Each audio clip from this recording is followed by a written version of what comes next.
ورحمة الله وبركاته.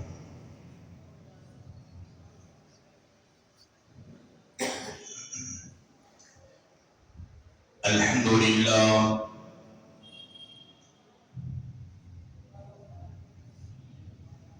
الحمد لله نحمده ونستعينه ونستغفره ونؤمن به ونتوكل عليه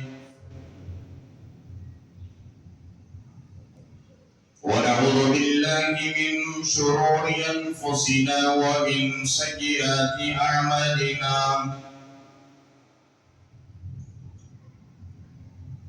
من يهده الله فلا مضل له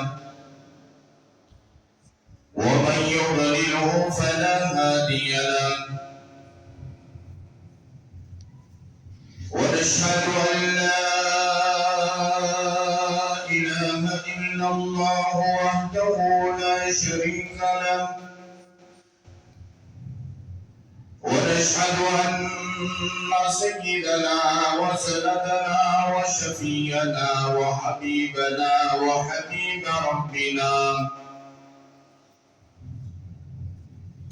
وطبيبنا وطبيب قلوبنا وطبيب أرواحنا وطبيب أجسادنا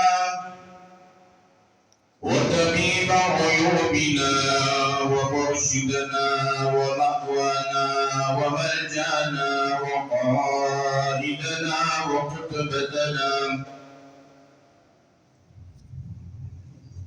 وآلانا وأولانا ومولانا محمدا عبده ورسوله صلى الله عليه وعلى آله وأصحابه وبارك وسلم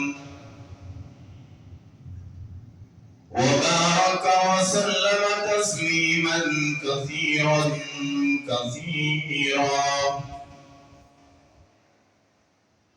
أما بعد فأعوذ بالله السميع العليم من الشيطان الرجيم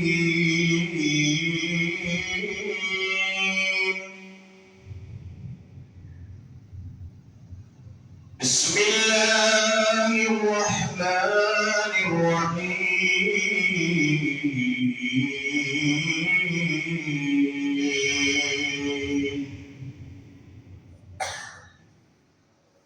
يا أيها الذين آمنوا ادخلوا في السلم كافة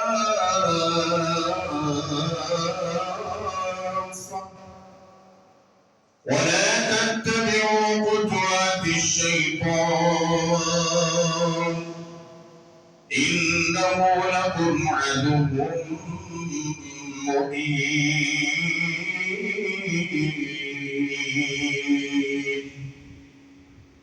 وقال الله تبارك وتعالى وما أرسلناك إلا رحمة للعالمين.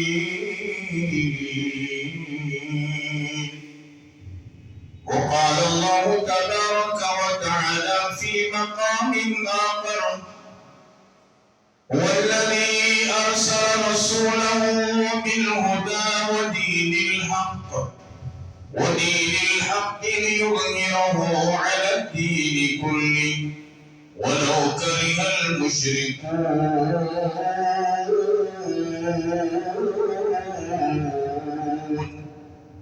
وقال النبي صلى الله عليه وسلم بعثت لأتمم مكارم الأخلاق. وقال النبي صلى الله عليه وسلم المسلم من سلم المسلمون من لسانه ويده أو كما قال النبي عليه الصلاة والتسليم.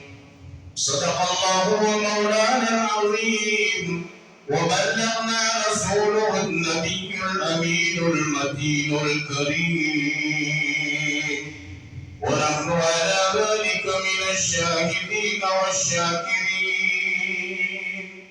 والحمد لله رب العالمين. رب رب اشرح لي صدري ويسر لي أمري واحلل عقدة من لساني يفقهوا قولي. اللهم صل على سيدنا مولانا محمد في أول كلامنا. اللهم صل على سيدنا مولانا محمد في أوسط كلامنا. اللهم صل على سيدنا مولانا محمد في آخر كلامنا. معزز سامعین کرام، 13 جمادی الاولیٰ سن 1444 ہجری،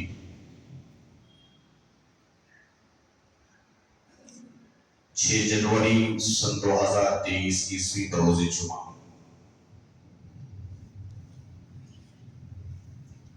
معزز سامعین کرام، بزرگان محترم، برادران عزیز، پردے کے پیچھے سے سننے والی عفت اسلامی مائی اور بہنیں، اللہ تبارک و تعالیٰ کا بے پناہ کرم ہے، شکر ہے اور اس کا احسان ہے۔ اللہ تبارک و تعالیٰ نے ہم سب کو اپنے پاکیزہ مقدس مطہر دربار میں جمعہ کی ادائیگی کے لیے اور اپنے لاڈلے حبیب طٰہٰ و یاسین مزمل و مدثر، رحمت للعالمین، امام الانبیاء، محبوب کبریا، ساقی کوثر، شافی روز محشر، خاتم النبیین حضرت محمد رسول اللہ صلی اللہ علیہ وآلہ وسلم کے ذکر خیر کے لیے جمع فرمائیں۔ اللہ رب العالمین ہمارے جمع ہونے کو، کہنے کو، سننے کو بے انتہا قبول فرمائے، دنیا میں اور آخرت میں کامیابی کا ذریعہ اور سبب بنائے، آمین۔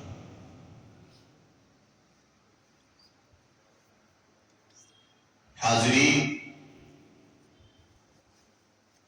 پچھلے تقریباً 3 مہینوں سے سیرت پاک کا عنوان چل رہا ہے۔ تسلسل کے ساتھ قرآن و حدیث و تاریخ کی روشنی میں سیرت پاک کے مختلف گوشوں پر، مختلف حصوں پر جو امت مسلمہ کے لیے ضروری چیزیں ہیں، جن کی ہدایات دی گئی ہیں،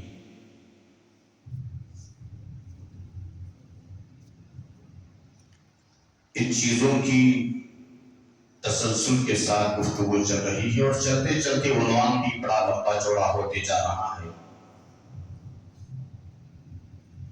میں کوشش کروں گا کہ اس جمعہ اور آئندہ جمعہ میں اس موضوع کو سمیٹ کر مکمل کرنے کی پوری کوشش کروں گا۔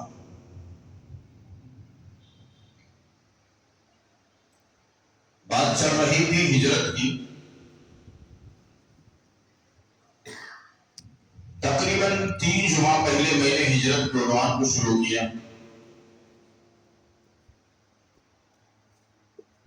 اور اس کا بھی ایک تسلسل چل رہا ہے۔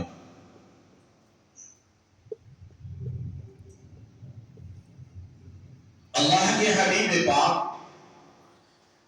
کائنات کے آقا و مولا جناب محمد رسول اللہ صلی اللہ علیہ وآلہ وسلم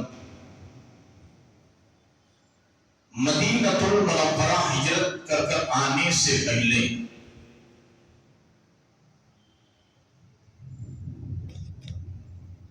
مدینہ المنورہ میں 2 قبیلے مشہور تھے، قبیلہ اوس اور قبیلہ خزرج۔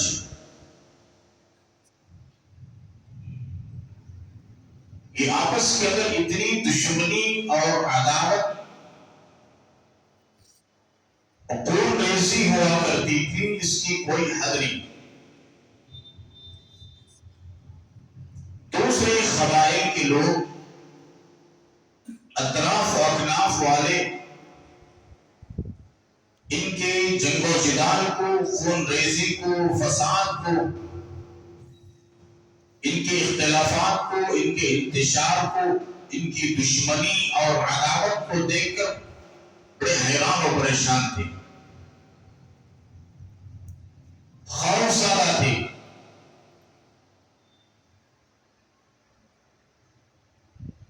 کرنا ایسا ہوا،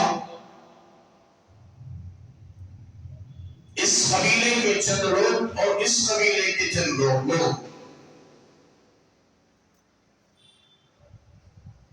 اللہ کے پیارے حبیب صلی اللہ علیہ وسلم کی خدمت بابرکت میں جب مکہ المکرمہ آئے حج کے لیے، وہاں پر اس قبیلے کے کچھ لوگ اور اس قبیلے کے کچھ لوگ ایک سال پہلے اور ایک سال بعد، اس کی تفصیلات کو میں نے 2 جمعہ پہلے عرض کیا ہوں، ایمان لے آئے، پھر وہاں سے بھی اپنے خاندان قبیلے میں رسول اللہ صلی اللہ علیہ وسلم کی اجازت سے ایمان اور اسلام کی دعوت شروع کی، لیکن دشمنی عداوت باقی تھی دونوں خاندانوں میں۔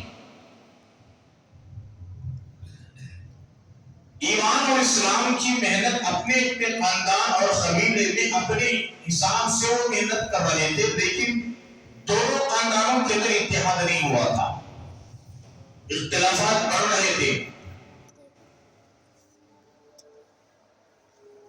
اللہ کے حبیب پاک جناب محمد رسول اللہ صلی اللہ علیہ وآلہ وسلم کی برکت سے ہجرت فرما کر جو آئے، اس کی برکت سے اللہ کا کرنا ایسا ہوا، دونوں خاندان والوں کے اندر اتحاد پیدا ہوا، محبت پیدا ہوئی، آپس کی دشمنی، انتشار، اختلاف، عداوت، ایک دوسرے کے خون کے جو پیاسے تھے، اس ساری چیزوں کو بھلا دیا، مٹا دیا، ایک لمح میں، ایک پل میں ختم کر دیا۔ اور سبوں نے ایمان لے آئے۔ یہ ایمان کی برکت تھی جن کے دلوں سے بغض ختم ہوا، یہ ایمان اور اسلام کی برکت تھی جن کے دلوں سے عداوت ختم ہوئی، یہ ایمان اور اسلام کی برکت تھی کہ آپس کے اختلافات ختم ہوئے،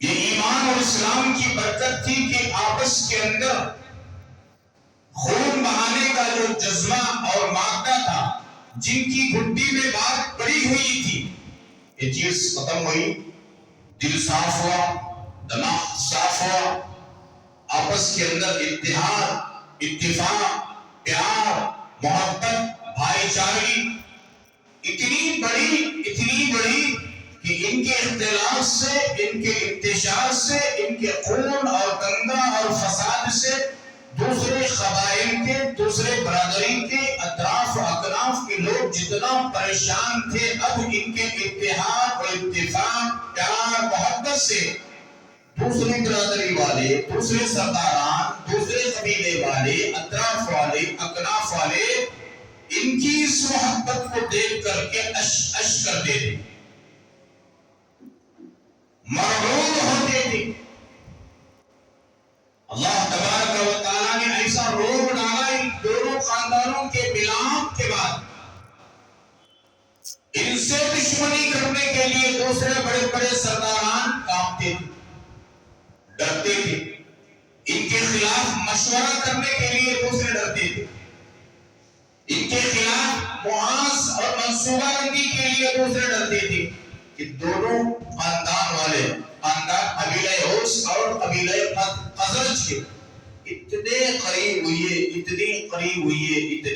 ہوئے تاریخ میں لکھا ہے ایک ماں باپ کی اولاد کے اندر اختلاف ہو سکتا ہے لیکن اس سے زیادہ پیار ان دونوں قبیلوں کے اندر ہوا.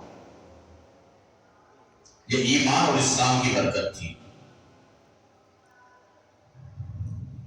اب ذرا اس معاشرے پر نظر ڈالیں، ہمارے موجودہ معاشرے پر، ہمارے موجودہ سوسائٹی پر.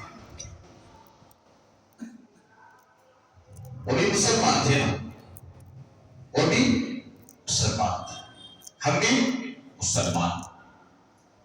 وہ کلمہ انہوں نے پڑھا 40 سال کی عمر میں، 35 سال کی عمر میں، 50 سال کی عمر میں. زندگی کا آدھا حصہ، زندگی کا پونا حصہ، زندگی کا کچھ حصہ یا زندگی کا آخری حصہ موت کے قریب تک جو پہنچ گئے تھے، اس وقت تک کا حصہ انہوں نے کفر اور شرک اور معصیت اور نافرمانی میں، دنگا اور فساد میں، شیطانی حرکتیں اور شیطانی کاموں میں انہوں نے گزارا. ایمان کی برکت سے انہوں نے ایک ہی لمحے میں اتنی پیار، محبت، بھائی چارگی جو آئی ہے، کہاں سے آئی؟ غور کرنے سے معلوم ہوتا ہے، جیسا کہ میں نے کہا اس سے پہلے، ایمان اور اسلام اور نبی رحمت صلی اللہ علیہ وسلم کی برکت تھی. مسلمان تو وہ بھی ہوئی ہے، مسلمان تو ہم بھی ہوئی ہے، لیکن ہمارے اور ان میں یہ زمینوں آسمانوں کا فرق ہوا کیوں؟ آج ہمارے اندر دشمنی ہے، بغض ہے، عداوت ہے، جلن ہے، حسد ہے، کینہ ہے. یہ تمام چیزوں کو اپنے دل و دماغ سے نکالنا ہے. دل کے اندر ایک ہی چیز ہو سکتی ہے، ایمان، اسلام، اللہ رسول کی محبت. ایمان بھی ہو، اسلام بھی ہو، اللہ کی محبت بھی ہو، نبی کی محبت بھی ہو، دشمنی بھی ہو، عداوت بھی ہو، حسد بھی ہو، بغض ہو، کینہ ہو، کپٹ ہو، جلن ہو، غیبت ہو، چغل خوری ہو، بہتان عظیم ہو، یہ جمع نہیں ہو سکتے. اسلام الگ چیز، یہ قبیح چیزیں الگ چیز. اسلام کو اور یہ گندے اور برے فواحش کے جو چیزیں ہیں، اسے اور اسے لگت نہیں، کوئی تعلقات نہیں میرے بھائیوں. حضرات صحابہ کرام کی زندگیوں سے ہم سب کو عبرت حاصل کرنا چاہیے اور سبق لینا چاہیے.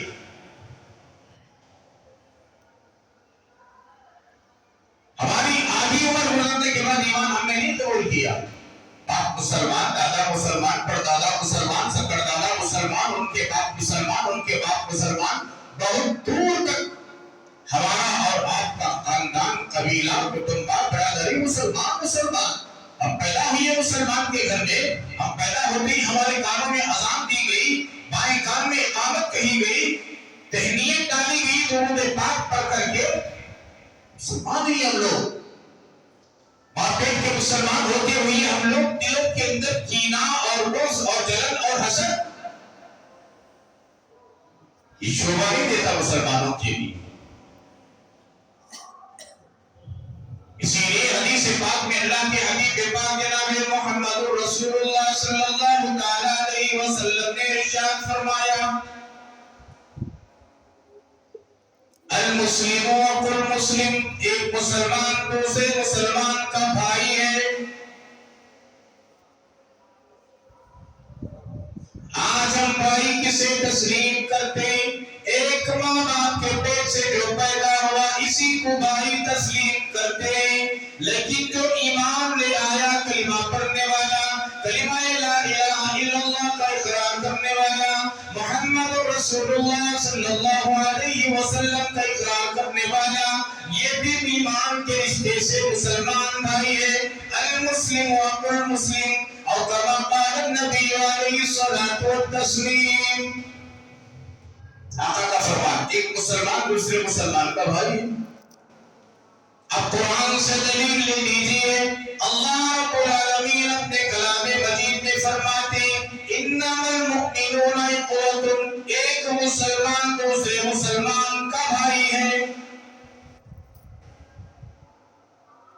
سب کا چلی ہمارا بھائی ہمارے ماں باپ سے جب پیدا ہوا، ہم جس کے پیٹ کے پیچھے پیدا ہوئے، ہمارے پیٹ کے پیچھے جو پیدا ہوا، ہم اسی کو بھائی سمجھتے ہیں۔ ایمان کا بھی بھائی بھائی کا رشتہ ہے۔ یہ ایمانی رشتہ جنت میں جا کر ختم ہوگا، اس سے پہلے ایمانی رشتہ دنیا میں بھی رہے گا، حشر میں بھی رہے گا، نشر میں بھی رہے گا، جنت میں بھی رہے گا۔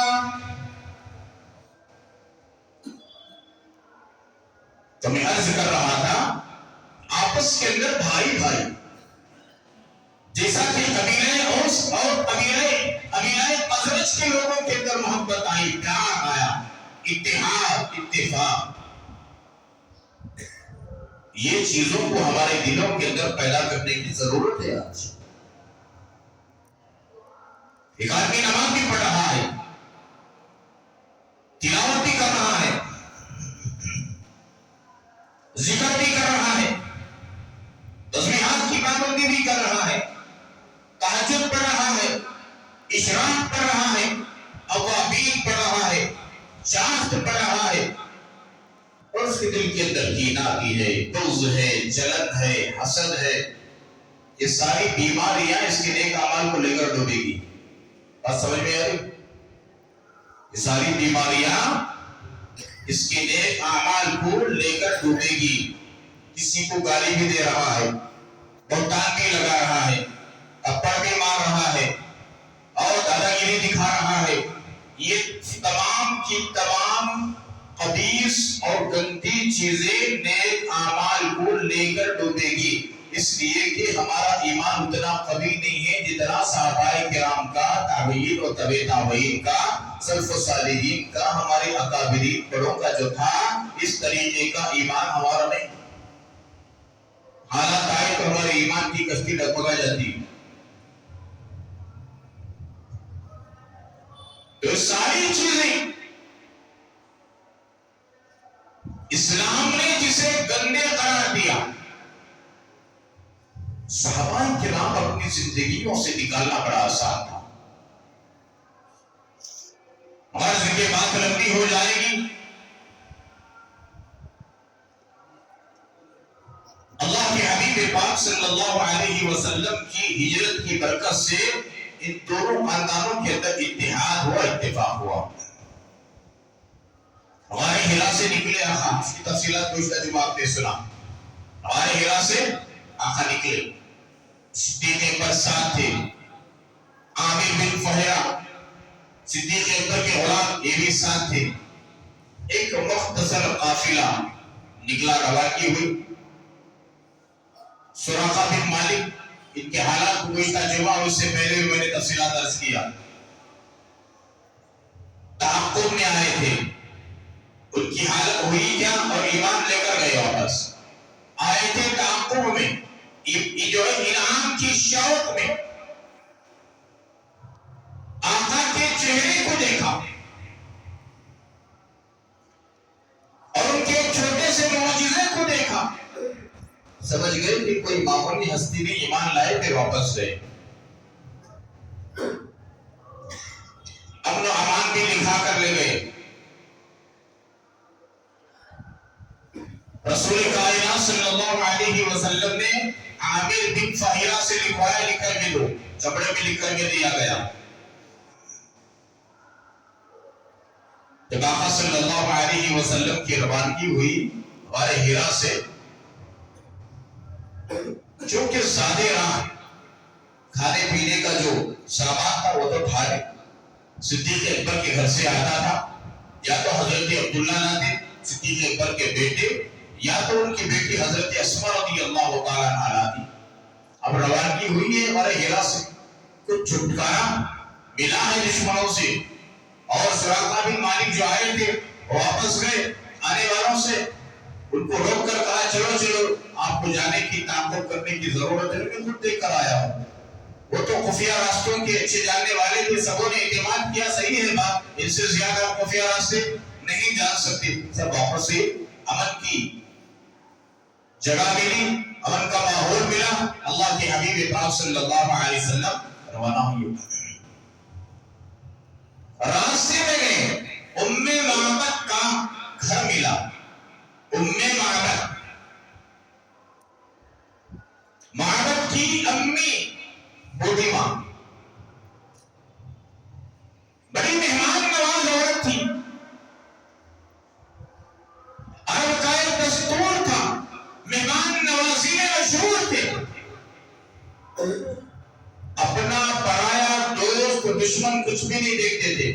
مہمان آیا گھر اور جانے والا راستے میں ان کی نظر پڑ گئی، مہمان نوازی کرتے. کھجور ہے تو کھجور کھلا دیتے، پانی پلا دیتے، دودھ ہے تو دودھ پلا دیتے، گوشت ہے بکری کا یا اونٹ کا تو پیش کر دیتے. مہمان نوازی میں مشہور تھے. اللہ کے حبیب پاک جناب محمد رسول اللہ سب کہو صلی اللہ علیہ وسلم تشریف لے گئے. صدیق اکبر اور عامر بن فہیرہ، ان کی نظر جب اس جھوپڑی پر پڑی، وہاں گئے. باہر آنگن میں ام معبد بیٹھی ہوئی تھی. انہوں نے جا کر ان سے سوال کیا، آپ کے پاس اگر کوئی کھانے کی چیز ہو، کھجور وغیرہ یا گوشت، آپ ہمیں دیں، قیمت میں دیں. ام معبد نے کہا کہ میرے گھر کھجور بھی نہیں، گوشت بھی نہیں، کچھ بھی نہیں. پانی ہے، بھوک لگی ہوئی ہے زوروں سے. اللہ کے حبیب پاک صلی اللہ علیہ وسلم تشریف لائے. طبیعت تھک گئی تھی، دور کا سفر تھا. بیٹھے، آقا کی نظر ایک بکری پر پڑی جو کونے میں بنی ہوئی تھی. ایک دم دبلی پتلی لاغر مریل، ریوڑ میں جا نہیں سکتی تھی. اس لیے جب بکریوں کے ریوڑ کو لے کر گئے، اسے باندھ کر گئے. یہ اکیلی اس لیے کہ دبلی پتلی مریل قسم کی تھی، چل نہیں سکتی. اب اسے لے کر ریوڑ کے ساتھ میں جائیں گے تو پورا وقت اسی کے پیچھے لگ جائے گا. اب اسے سنبھالنے میں لگ جائیں گے تو دوسرے بکریاں ادھر ادھر ہو جائیں گی. نبی پاک علیہ السلام نے پوچھا، کیا یہ بکری دودھ دیتی ہے؟ ام معبد نے کہا، ام معبد کو پتا نہیں تھا کہ اللہ کے نبی نے، پتا نہیں تھا. وہ سمجھ رہی تھی کہ کوئی مہمان راستہ چلتے ہوئے جا رہے، تھکے باندھے آئے ہی یہاں پر. ایک ماحول تھا جہاں بھی کسی پر نظر پڑتی یا گھر پر نظر پڑتی، اب وہاں کھجور فروخت ہوتا یا گوشت فروخت ہوتا. جن کے پاس ہے کھجور اور گوشت لے لیتے، اپنی ضرورت پوری کرتے، ان کو پیسے دیتے چلے جاتے. ام معبد بھی یہی سمجھ رہی تھی اللہ کی بندی کے کوئی قافلہ کہیں جا رہا ہے، بھوک کی وجہ سے یہاں آیا ہے. ام معبد نے کہا، یہ تو بکری دودھ نہیں دیتی، تو کمزور ہے، بیمار ہے، مریل ہے، اسی لیے ریوڑ سے الگ کر کر اسے یہاں باندھ کر ریوڑ کو لے کر میرے شوہر ابو معبد ہو گئے ہی. آقا نے فرمایا، مائی آپ اجازت دیں تو میں اس کا دودھ نکالوں. انہوں نے کہا، یہ کیسے ہو سکتا ہے؟ یہ کیسے ہو سکتا ہے؟ یہ ممکن ہی نہیں کہ یہ مریل قسم کی بکری بیمار دبلی اور پتلی اب مرے گی تب مرے اس حالت میں ہے. یہ دودھ دے کر زمانہ ہو گیا، آپ دودھ نکالنے کی بات کر رہے. آقا مسکرائے، سنو میرے دوستوں، اس نبی کے ہم امتی ہیں.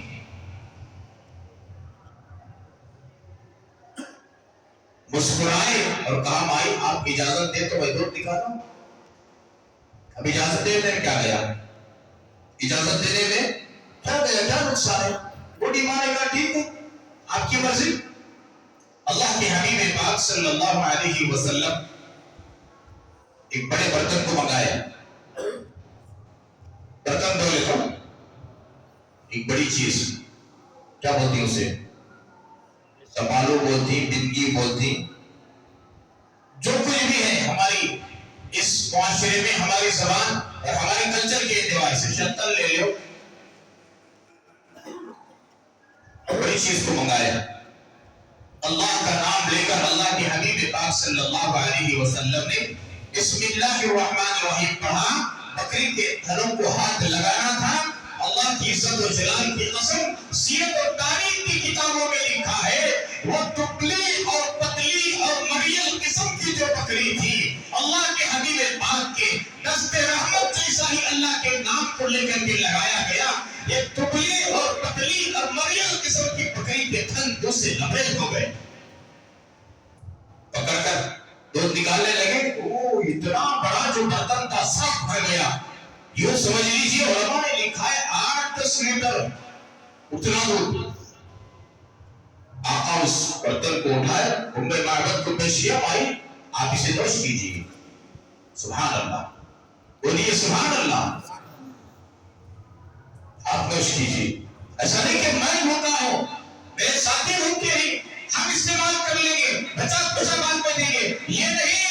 میرے نبی صلی اللہ علیہ وسلم کا فرمان ہے کہ آپ کے سامنے کوئی چیز آئی ہے، پہلے ساتھیوں کو استعمال کراؤ، کھلاؤ۔ بچا ہوا اللہ کے نبی صلی اللہ علیہ وسلم استعمال فرماتے تھے، یا نہیں تو سب سے پہلے ساتھیوں میں تقسیم کرو، اس کے بعد آپ کے حصے میں لے کر کے ساتھیوں کو شروع کرنے کے بعد آپ شروع کرو۔ یہ ہے نبی اکرم صلی اللہ علیہ وسلم کی سنت، عادت مبارکہ، یہ ہے طریقہ۔ ام معبد کو پیش کیا، بھائی اس استعمال کرو۔ ام معبد خود فرماتی ہی میں بھی کچھ نہ ہونے کی وجہ سے بہت بھوکی تھی، پیٹ بھر کر شکم سے ہو گئی۔ وہ بھی دودھ پیور ورجنل، مکس نہیں، پانی کی بھی ملا کو نہیں دی۔ اب آپ پیتے نہیں، ہمیں دودھ سے دودھ بہت ہی پانی ملا ہوا ہے دودھ۔ اسی لیے اللہ کے حبیب پاک جناب محمد رسول اللہ صلی اللہ علیہ وسلم نے ارشاد فرمایا دودھ میں پانی ملا کر تقسیم نہ کرو، دودھ میں پانی ملا کر فروخت نہ کرو۔ جس دودھ میں پانی ملا کر فروخت کیا جاتا ہے، جس دودھ میں پانی ملا کر بیچا جاتا ہے، ایسے پانی والے دودھ میں برکت نہیں ہوا کرتی۔ ہماری مجبوری بھی لے کر استعمال کرتی، بیچنے والوں کی زندگی میں بولو برکت عطا۔ قصہ یاد آیا مجھے، دودھ پر بھی پانی پر، بولو بولو نہیں پڑھو۔ ایک دودھ والا پیسے بولے تو اس وقت وہ کٹیا پانا رکھ لیتی تھے بٹھیلا، معلوم، بزرگ جانتے ہمارے، آپ بھی جانتے جاننے والے، نانیاں دادیاں ابھی بھی گھریوں میں یا بھی 5 سپاری چلنا رکھ لو، پوٹلی رکھ لیتی۔ ایسا اس وقت ہے نا، دودھ فروش، دودھ بیچنے والا دینار کو رکھ کر پوٹلی میں سفر کر رہا تھا، کس میں؟ کشتی میں۔ اب جس وقت کشتی میں بیٹھنے کے واسطے ہو گیا، کشتی پر بیٹھ گیا، اب ملا، کشتی چلانے والے کو ملا بولتے، ملا۔ اب کشتی نکالنے والا تھا، درخت پر سے بندر آیا، بندر معلوم، باندرا، بندر کا تو باندرا، موٹی موٹی باتیں بولنا پڑتا، اور مجھے فصاحت بلاغت نہیں آتی، میں موٹے موٹے انداز میں بول کر سمجھانے کا عادی ہوں۔ وہ فصاحت بلاغت تو بڑے بڑے علماء کا کام ہے، اللہ والوں کا کام۔ ہمیں فصاحت بلاغت حالات کے حساب سے، ماحول کے حساب سے موٹی موٹی بات بول کر سمجھانے کا عادی ہوں۔ باندر آیا، جھاڑ سے نیچے کھو دیا، اس کے بعد جو پوٹلی تھی دینار کی نکالنے چلے گا، بہت رائے جدال بہت محنت سے کمائیوں سے، یہ دیکھ دودھ بیچ تو میں پیسے جمع لگ جا رہا ہوں، سمجھ جدال۔ وہ اللہ کا کرنا ایسا ہوا، پوٹلی کھولیا، دینار نکالتا، ایک پانی میں ڈالتا، ایک کشتی میں ڈالتا، ایک پانی میں ڈالتا، ایک کشتی میں ڈالتا، اور ایک نکالتا پانی میں ڈالتا، ایک کشتی میں ڈالتا۔ اب سمجھ لو 100 دینار تھے اس میں، فار ایگزامپل مثال کے طور پر، اور بھی زیادہ ہوں گے لیکن مثال دے رہا ہوں، 100 دینار تھے اس میں، 50 دینار پانی میں ڈالا، 50 دینار اس کی کشتی میں ڈالا۔ جی بے سکتے ہو، سمجھ گئے؟ اب اس وقت ایک اللہ والے تھے، اللہ پاک اللہ والوں کو باتیں منکشف کروا دیتے ہیں، معلوم کروا دیتے ہیں۔ انہوں نے کہا دیکھو بھائی، ایسا معلوم ہو رہا ہے کہ تم دودھ فروش ہو، تم دودھ بیچنے والے ہو۔ جی ہاں میں دودھ بیچنے والا۔ آپ کو کیسے پتا چلا؟ مجھے ایسے معلوم ہوا، مجھے پتا چلا اللہ تبارک و تعالیٰ کی طرف سے کہ آپ دودھ میں پانی ملا کر بیچتے ہوں گے۔ مجھے تو نہیں معلوم، انہوں نے کہا مجھے تو نہیں معلوم، لیکن ایسا معلوم ہو رہا ہے کہ دودھ میں پانی مکس کر کر آپ نے بیچا ہوگا۔ اس لیے اس بندے کے ذریعے سے اللہ تبارک و تعالیٰ نے یہ سبق سکھایا کہ پانی کے پیسے پانی میں گئے، اصل دودھ کے پیسے تو نہ ملے۔ بس سمجھ گئے؟ تو اسی لیے اللہ کے رسول نے فرمایا دودھ میں پانی نہ ملاؤ، ارے 2-4 روپے زیادہ لے لو۔ تو تاجروں کے بھی یہی حکم دیا گیا کہ کل جمعہ پہلے اسی سیرت کے موضوع کو لے کر کے ایک پہلو جو آیا ہے تجارت کا، میں نے عرض کیا ہے کہ تجارت کرنے کا انداز کیا ہونا چاہیے، تجارت کی تعلیمات پہلے سیکھنی چاہیے، ملازمت کی تعلیمات پہلے سیکھنی چاہیے، کاروبار کرنے کے آداب رولز پہلے سیکھنا، اس کے بعد میں جانا ہے۔ اس لیے کہ آقا نے فرمایا مومن کسی کو دھوکہ دیتا بھی نہیں، دھوکہ کھاتا بھی نہیں۔ من غش فلیس منی، آقا نے فرمایا جس نے دھوکہ دیتا ہے وہ ہم میں سے نہیں۔ فرض کے بعد کہیں سے بھی نکل جائے گی، لمبی ہو جائے گی۔ ام معبد کو اللہ کے نبی نے دودھ پیش کیا۔ ام معبد سیر ہو کر کے بھی گاڑا دودھ، وہ بھی رحمت والے ہاتھ لگے سو، کتنا پیارا دودھ، کتنا میٹھا ہوگا وہ دودھ، ماشاءاللہ۔ اس کے بعد میں جو دودھ بچا تھا پھر اللہ کے حبیب پاک صلی اللہ علیہ وسلم صدیق کو پیش کیا، عامر ابن فہرہ کو پیش کیا، راستہ بتانے کے لیے ایک مشرک کو پیسوں پر راستہ بتانے کے لیے خفیہ راستہ، تاکہ جو عام راستے سے جاتے تھے مدینے کو وہ چھوڑ کر دوسرا راستہ جسے اللہ کے نبی صلی اللہ علیہ وسلم بھی نہیں جانتے تھے، پہلی مرتبہ مکے سے باہر نکلے اور صدیق اکبر بھی نہیں جانتے تھے، وہ راستے سے وہ مشرک لے کر آیا، لیکن وہ تھا مشرک، تھا کافر، ایمان تو نہیں لایا تھا اس وقت تک، لیکن امانت دار تھا، زبان کا پکا تھا، زبان کا سچا تھا، وعدہ کرنے کے بعد وعدہ نبھاتا تھا۔ اسی لیے آقا نے فرمایا العدۃ الدین، وعدہ قرض کے برابر ہے۔ وعدہ پہلی بات تو وعدہ نہیں کرنا، وعدہ نہیں کرنا، اگر وعدہ کرے تو نبھانا وعدہ قرض کے برابر ہے۔ تو اللہ کے حبیب پاک صلی اللہ علیہ وسلم ساتھیوں کو دودھ پلائے، خود سیر ہو کر آقا بھی اور اللہ کا نام لے کر، اب یہ تو دور ہو گیا اور بھی بچت میں آ گیا تھا۔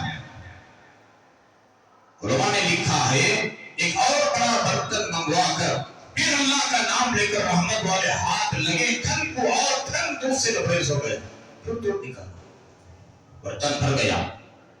اب اس معجزے کو اللہ کے نبی علیہ الصلوۃ والتسلیم کے چہرے انور کو دیکھ کر، ان کی گفتار کو دیکھ کر، ان کے مسکراہٹ کو دیکھ کر، ان کے زلفوں کو دیکھ کر، ان کے چہرے کو دیکھ کر، ان کے اٹھنے بیٹھنے کے انداز کو دیکھ کر ان میں معرفت پہچان گئی کہ معمولی شخص نہیں ہو سکتا۔ وہ اس وقت جب تورات کتاب، انجیل کتاب کے جو ماہرین یہودی عالم تھے، ان کی زبان سے جو سن رہی تھی ایک نبی آنے والے ہیں جن کا نام محمد ہوگا، جن کا نام احمد ہوگا، انہوں نے تحقیق کی تو معلوم ہوا کہ محمد ابن عبداللہ محمد رسول اللہ صلی اللہ علیہ وآلہ وسلم ہیں۔ تو فوراً ام معبد اللہ کے حبیب پاک صلی اللہ علیہ وسلم کے دست رحمت پر کلمہ پڑھ کر مسلمان ہو گئے۔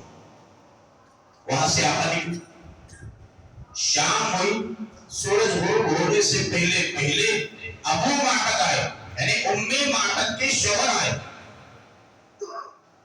دیکھا تو گھر میں پانی کی جگہ دودھ، ام معبد جن برتنوں میں پانی بھر کر رکھتی تھی، یہ برتن خالی پانی سے اور دودھ سے لبریز دودھ بھرا ہوا ہے۔ پوچھے ام معبد، اے میری شریک حیات، یہ کیا ماجرا ہے؟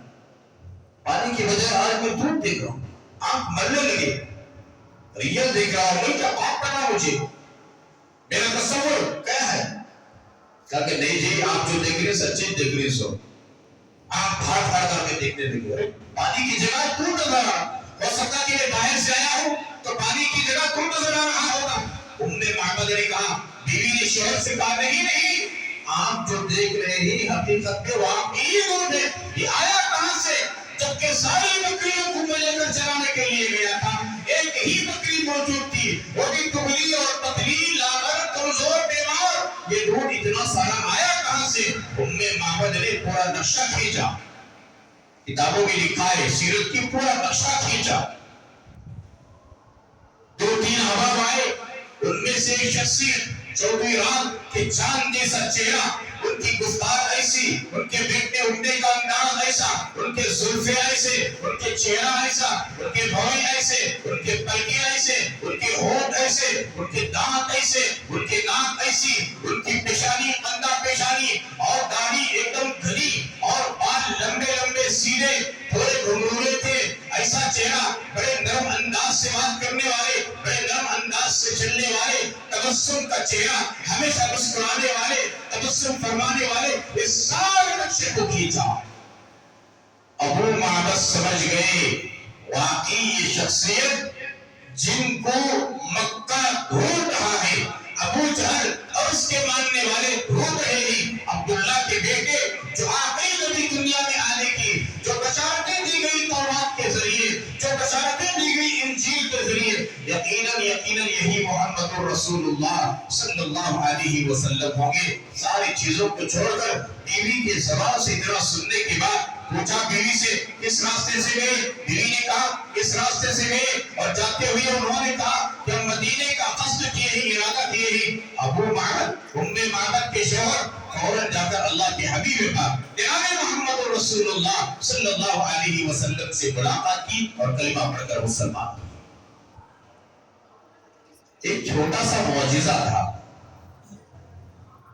اللہ کے رسول صلی اللہ علیہ وسلم تشریف لے گئے مدینہ المنورہ سے 3 میل کے فاصلے پر ایک جگہ کا نام ہے خبا۔ وہاں پر عمر بن عوف کا خاندان بستا تھا، تمام قبیلوں میں بڑا ممتاز تھا وہ خاندان، قبیلہ عمر بن عوف۔ اس خاندان کے جو سردار تھے کلثوم ابن حدم تھے۔ عمر بن عوف کے خاندان، اس خاندان کے جو سردار تھے کلثوم ابن حدم تھے، سردار تھے وہ بڑے۔ خدا میں سب سے پہلے اللہ کے نبی علیہ السلام کو تسلیم 34 دن، اور بخاری شریف کی روایت کے مطابق 14 دن کلثوم ابن حدم کے گھر میں قیام فرمایا۔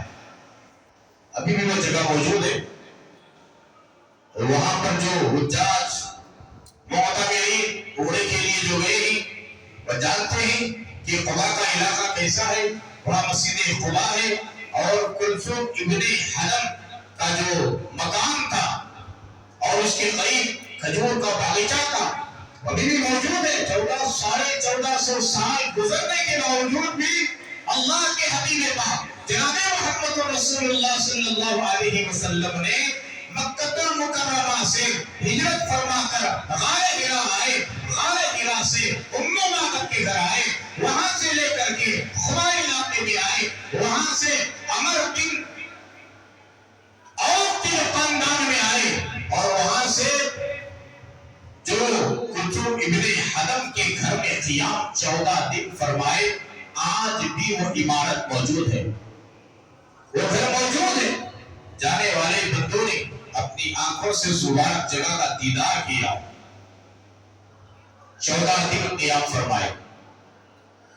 3 دن کے بعد حضرت علی کرم اللہ وجہہ تشریف لے آئے، جو مکہ المکرمہ سے نکلنے سے پہلے اللہ کے رسول صلی اللہ علیہ وسلم نے تمام مشرکین کی جو امانتیں آقا کے پاس رکھی گئی تھی وہ امانتیں حضرت علی کے سپرد کی۔ علی ان امانتوں کو تم لوٹا کر ان کے سپرد کر تم مجھ سے آ کر کے ملاقات کرنا۔ اس کی تفصیلات کو بھی آپ نے سن چکے ہیں پچھلے جمعوں میں۔ یہاں آقا قیام فرمانے کے بعد قبا علاقے میں 3 دن کے بعد حضرت علی تشریف لے آئے۔ آقا نے پوچھا کہ کیا امانتیں امانت داروں کو لوٹا دی گئی؟ حضرت علی رضی اللہ تعالیٰ عنہ نے فرمایا جی ہاں یا رسول اللہ صلی اللہ علیہ وسلم، جن کی امانتیں آپ نے میرے سپرد کیا تھا ان کی امانتیں امانت داری کے ساتھ میں ان تک میں نے پہنچا کر آپ کے یہاں تشریف لایا، آپ کی خدمت میں آیا۔ کلثوم ابن حدم کے یہاں اللہ کے نبی صلی اللہ علیہ وسلم کے ساتھ حضرت علی بھی قیام فرمایا۔ صدیق اکبر کسی اور جگہ تھے، ان کے دوست احباب کے گھر میں وہاں قیام تھے۔ آقا اور حضرت علی یہاں قیام تھے کلثوم ابن حدم کے گھر۔ قبا علاقے میں جانے کے بعد اللہ کے رسول صلی اللہ علیہ وسلم نے جو سب سے پہلے کام کیا ہے وہ مسجد کا تعمیری کام۔ بس سمجھ میں آ رہی؟ جس علاقے میں مسجد نہیں ہے اس علاقے میں مسجد کا تعمیری کام کرنا مسلمانوں کے لیے اولین فریضہ ہے۔ جہاں اللہ کا گھر نہیں ہوتا اللہ کی رحمت نازل نہیں ہوتی، جہاں اذان نہیں ہوتی وہاں بلیات کا نزول ہوتا ہے، جہاں اذان ہوتی ہے، اقامت ہوتی ہے اور نماز ہوتی ہے وہاں اللہ کی مدد شامل حال ہوتی ہے، اللہ کی رحمتیں موصول ہوتے ہیں، اللہ کی برکتیں موصول ہوتی ہیں، اللہ کی نصرتیں موصول ہوتی ہیں۔ قبا کے علاقے میں 14 دن قیام فرما کر سب سے پہلے اللہ کے حبیب پاک صلی اللہ علیہ وسلم نے جو پہلا کام کیا ہے وہ مسجد کی تعمیری کام۔ سب سے پہلے آقا نے ایک پتھر کو لا کر قبلے کی طرف سیدھے طرف رکھا، اس کے بعد صدیق اکبر نے رکھا، اس کے بعد عمر فاروق اعظم نے رکھا، بعض علماء نے لکھا اس کے بعد عثمان نے لکھا، بعضوں نے کہا دونوں نے رکھا۔ آقا اور صدیق اکبر دو ہی تھے۔ بعض تاریخ میں آتا ہے آقا کے بعد صدیق اکبر بھی رکھا، عمر فاروق اعظم بھی رکھا، عثمان غنی ذوالنورین بھی رکھا، حضرت علی حیدر کرار بھی رکھا۔ اس بات کی علامت تھی آقا کے دنیا سے وفات پانے کے بعد صدیق اکبر خلیفہ بنیں گے، ان کی وفات کے بعد حضرت عمر بن خطاب خلیفہ بنیں گے، ان کی شہادت کے بعد حضرت عثمان غنی ذوالنورین بنیں گے، ان کی شہادت کے بعد حضرت علی مرتضیٰ رضی اللہ تعالیٰ خلیفہ بنیں گے۔ یہ اس بات کی علامت تھی کہ آقا کے بعد صدیق نے پتھر رکھا، حضرت عمر نے پتھر رکھا، حضرت عثمان غنی نے پتھر رکھا اور اس کے بعد حضرت علی رضی اللہ تعالیٰ نے پتھر رکھا۔ اس کے بعد جو دیگر وہاں صحابہ تھے جو ایمان لائے تھے اپنے اپنے حساب سے انہوں نے پتھر کو لا کر کے رکھا گیا۔ مسجد کو بنا دی گئی جس کا نام مسجد قبا رکھا۔ اسلام کی پہلی مسجد مسجد قبا، اسلام کی کعبۃ اللہ مسجد حرام کے بعد یہ ہے مسجد اقصی جو فلسطین میں ہے۔ یہاں جو مسجد قبا کا بنیاد رکھا گیا قبا علاقے میں مدینہ المنورہ سے 3 میل کے فاصلے پر، یہ اسلام کی سب سے پہلی مسجد مسجد قبا۔ یاد رکھیں گے، بولو بھائی یاد رکھیں گے کون سی مسجد؟ مسجد قبا۔ اسلام کی پہلی مسجد مسجد قبا مدینہ المنورہ سے 3 میل کے فاصلے پر ہے۔ اب 14 دن کا قیام ہو گیا، کلثوم ابن حدم کے گھر میں مسجد کی تعمیر ہو گئی۔ اللہ تبارک و تعالیٰ نے آیتوں کو نازل کیا، میرے مامون یہاں آپ نماز پڑھا کر آگے نکلنے کی کوشش کیجیے۔ اس مسجد میں رہنے والے لوگ بہت ہی پاک اور صاف پوتر قسم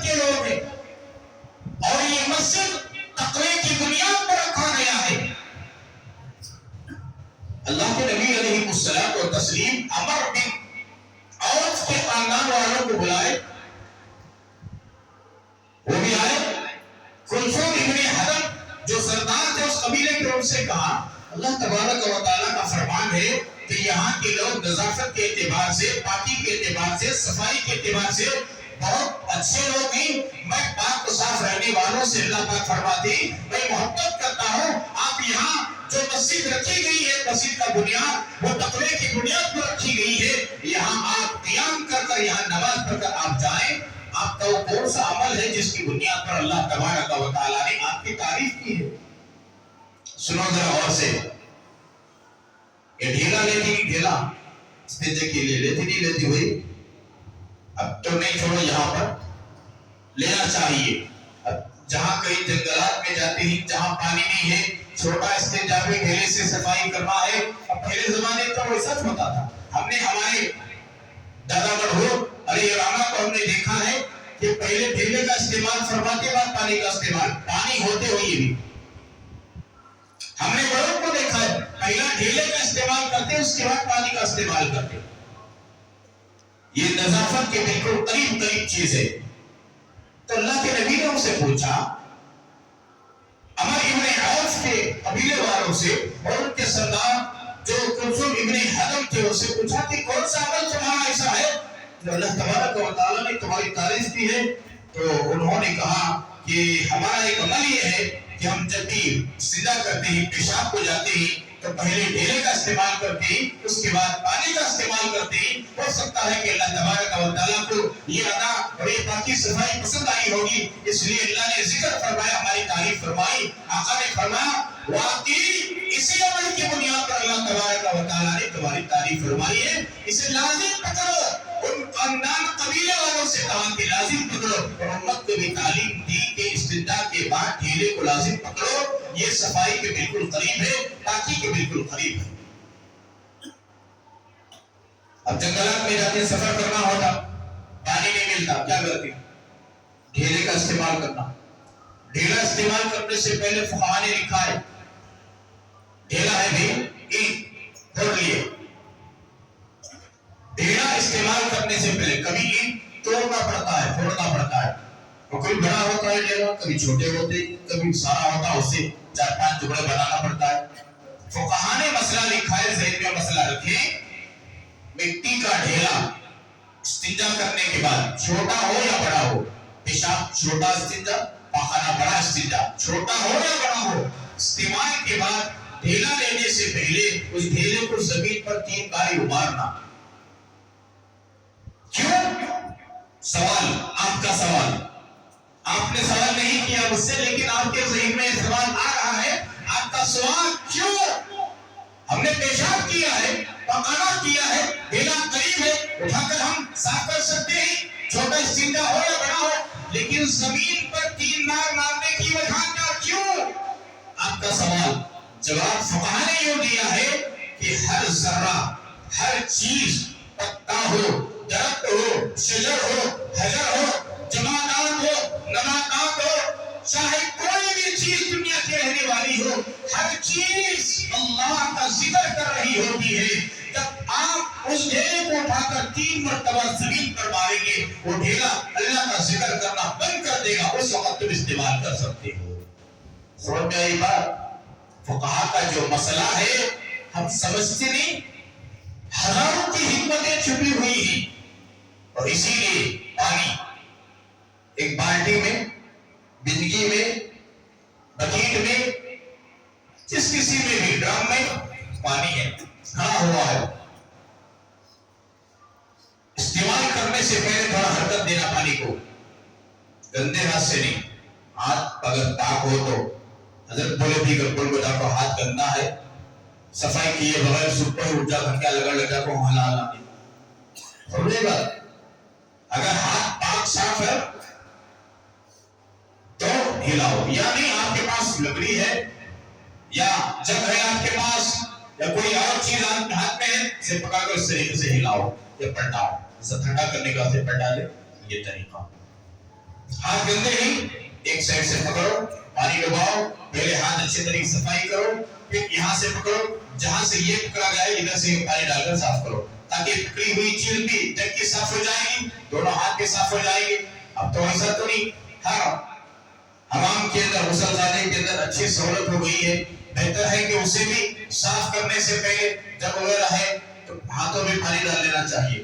اگر جب نہیں ہے، نل کھول کر ہاتھوں کو صفائی کر لو، پھر اس نل کے ذریعے سے پانی لے کر اوپر کے حصے میں ڈال دو، تھوڑا سا۔ یہ طریقہ اور آداب صفائی اور ستھرائی کے بتائے گئے۔ اللہ کے نبی نے فرمایا یہ جو تمہارا عمل ہے ڈھیلے سے استنجا کرنے کا، بڑا ہو یا چھوٹا ہو، اس کے بعد پانی لینے کا لازم پکڑو۔ امت کو بھی تعلیم دی گئی کہ اسے لازم پکڑو۔ پھر وہاں سے نکل کر آقا، جمعہ کا دن تھا، آج جمعہ کا دن تھا، مسجد قباء کی تعمیر ہو گئی، 14 دن کلثوم ابن حدم کے گھر میں قیام فرمایا، آگے جانے لگے۔ جمعہ کے دن نماز کے بعد، نماز سے پہلے سواری پر سوار ہو کر ناقہ پر آگے بڑھنے لگے۔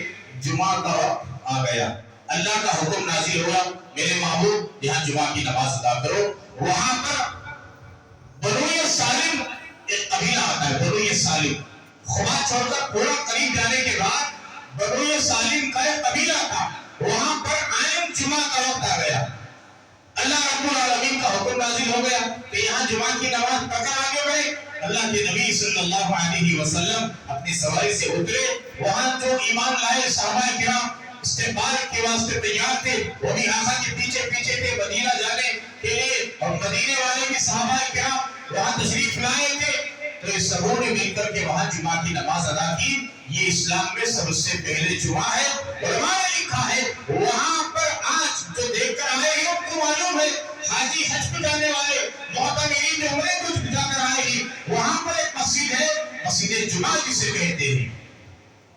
اسلام کی پہلی مسجد مسجد قباء، اور اس کے بعد جو سب سے پہلے جمعہ ادا کیا گیا اسلام میں اللہ کا حکم نازل ہونے کے بعد، وہ بنو سالم کے خاندان میں آج مسجد جمعہ کے نام سے وہاں پر مسجد موجود ہے۔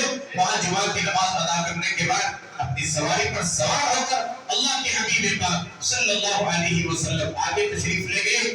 اس کے بعد مدینہ المنورہ کے جتنے انصاری صحابہ کرام تھے، آقا کا استقبال کرنے کے لیے آگے بڑھ کر آئے، عورتیں آئے، بچیاں آئے، اور کرتب بازی دکھائے گئے، نیزوں کی، تلواروں کی۔ وہ زمانے کا ایک دستور تھا، کوئی معزز شخصیت آتے تو تلواروں کے اور نیزوں کے ذریعے سے کرتب بتاتے، ان کے ذریعے سے استقبال کرتے، ویلکم کرتے ان کا۔ اور اس کے بعد میں اللہ کے حبیب پاک صلی اللہ علیہ وسلم نے اپنی سواری کی نکیل کو اپنے ہاتھوں سے چھوڑ دیا گیا۔ ہر صحابی کی خواہش تھی کہ میرے یہاں مہمان بنے، آقا میرے یہاں تشریف لائیں، یہاں رکے، یہاں رکے۔ اس کے بعد کی پوری تفصیلات انشاءاللہ الرحمن آئندہ جمعہ عرض کر کے، یہ جو خاندان اوس اور خاندان قبیلہ ازرد، یہ کون سی اولاد، کس کی اولاد تھی، اور کون سے علماء کی اولاد تھی، اور حضرت ابو ایوب انصاری یہ کون سے عالم کی اولاد تھی۔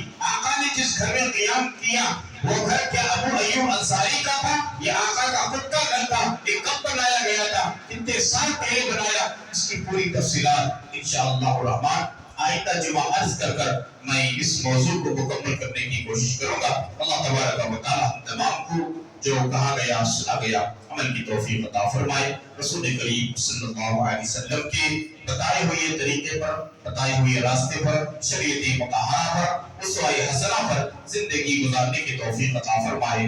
آمین و آخر دعوانا ان الحمد للہ رب العالمین۔